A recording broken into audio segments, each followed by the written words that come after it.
Yeah. All right. Enough with that. Sorry, let's go back to our NE is going all. But let's come back to this. You told me, Yeah. it was last night. You told me, you said, I think, and this is for an INTP to say this. We're going to have somebody right now that's INTP going, what? Like, it's blowing their mind. You'd say something like that. But you said it's like one of the best personal growth activities you could do is go found a company, go start a business, go become an entrepreneur and create value in the world. And it's going to grow you as a person faster than anything else. A lot of people get very turned off by that idea.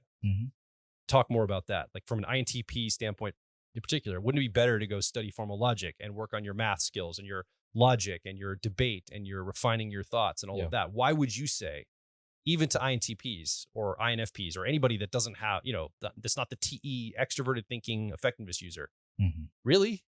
That's personal growth? I mean, I'm being devil's advocate. I'm amping it up. I agree with you, but I'm amping it up, teeing you up to talk about it. Absolutely. I think INTPs have a propensity to think that if I solve it in my head, it's solved in the real world. Yeah.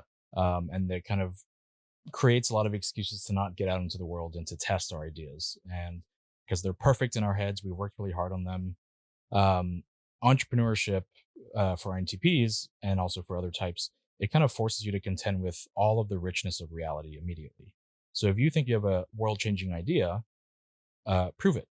Don't just write a blog about it, but go out and try to generate dollars and get people to come around you and say, I want this change in the world, and I'm going to join you and provide my skills and my career to help you bring this to the world.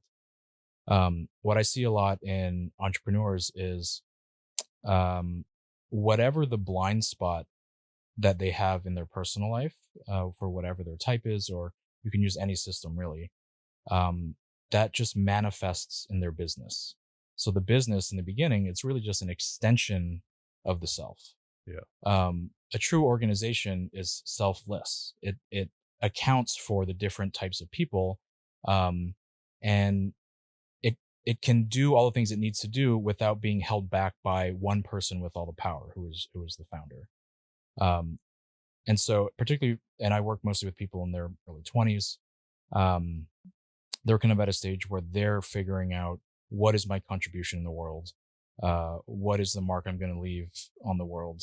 And they want to make a beeline for it through entrepreneurship, not knowing there's all of this inner work to do to even get to the first step. I had a friend that worked at GitHub, and it was a growing company out in California, and I guess they went public, and he expressed to me that the founder, CEO, had a lot of pressure put on him, and he was really, I don't know if it was unwilling, incapable, it was just distasteful, maybe just needed to catch up. But it was hard for him to make the switch from being kind of that startup.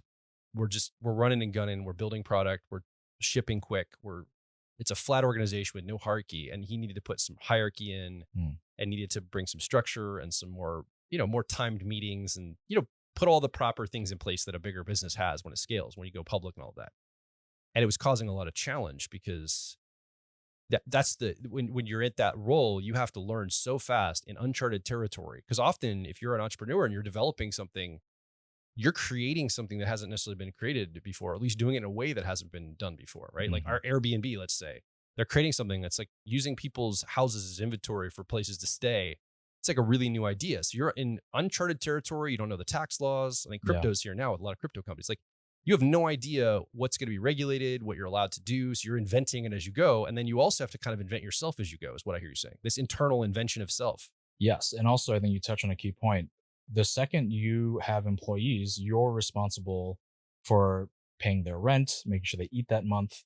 So just having enough money in the door for your employees is a tremendous amount of pressure, let alone figuring out the business and how it's going to scale. Yeah. The pressure only continues to grow. So there's a real time component here. You can't push this off. You have to figure this out in the business, which again is a corollary to whatever your blind spot is in the person, if you want to feed your employees. Yes. Yeah. Yeah. You have to become a certain kind of person. Yeah. Right? That's what I'm hearing. It's like it asks a lot of you all the way through, including things that you have to be responsible to. Yes. If you do it well, if you do it right. Now I'm going to play devil's advocate. I'm going to be the young person going, that's BS. Putting yourself under that much stress and trauma for what? For money? For wealth? For success? That's not what life's about. Life's about love and care and people. let's do collective action. Let's not try to do that. That's like all you're doing is you're playing the capitalist game that's set up, and you're going to basically be miserable and unhappy and stressed out and probably fail at the end of it anyway. So why put yourself through all that? There's a lot better, more healthy ways to grow, someone might say. Yeah. What would you say to that? I agree. I agree with that. All of my friends who did they're on Forbes 30 under 30, they've raised the millions of dollars, tens of millions of dollars, and on the cover of all of these magazines, they're the least happy people I know. And it's unsustainable. Their internal systems are unsustainable. The wealth might keep going, but they're going to fall apart, is what you're saying. It's both. It's they're wildly unhappy and their employees are unhappy, but also I think there's a misconception that if you, and I'm talking about venture capital specifically, if you raise a lot of money, or if you're doing a lot of top line revenue, that the founders are rich, that the founder gets to keep a lot of that. It's not that common that that's the Exactly. case. Most companies, even if they have a healthy cash flow, the founders are sacrificing their pay for some future big exit or something like that. And they don't actually have any personal riches. So if your motivation is just chasing money or fame or status, very quickly that illusion will disappear. Yes. So then what's the reconciliation between using entrepreneurship for personal development and then also knowing that people who have gotten wildly successful in this space aren't necessarily happy? They haven't necessarily used it for growth. I think it's a journey that, in my opinion, most people should move through. I think you should have that motivation. I think you should want to make the millions and be on the cover of Forbes, and then go through the journey and the heartbreak of either achieving that and finding it's empty, or failing enough times to realize it's not a worthwhile endeavor. And that journey will bring you into a place of, I'm more calibrated and I know what scale I want to operate at for my life. Well, Yeah. there's this theme of making this real. You talk about INTPs. Let's just talk about INTPs for a second. Having things in their head theoretically, but then going and bearing it out in the real world is such a valuable thing for them. And I see you saying, we'll take the same concept writ large. Even if you get to the end of the company and you're like, this was not satisfying, it's all theory until you have that moment, that experience of it. That's Like correct. you can never replace experience, no matter how many advice, no matter how much advice you listen to, no matter how many people tell you something.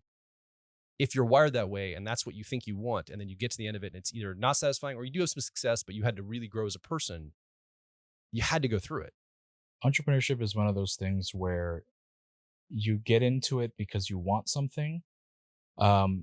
You're probably at the end not going to get what you want, but it'll give you what you need. Yeah. It makes me think of people who have an idealistic idea of relationships. It's like, yeah, you kind of have to go through, you bring your idealism into relationships and it will, like, reality will calibrate you around Yes. that. Yes. Yeah. So it kind of sounds like love, but Mm. in a different way. Yeah. Yeah. I would say it's a similar energy.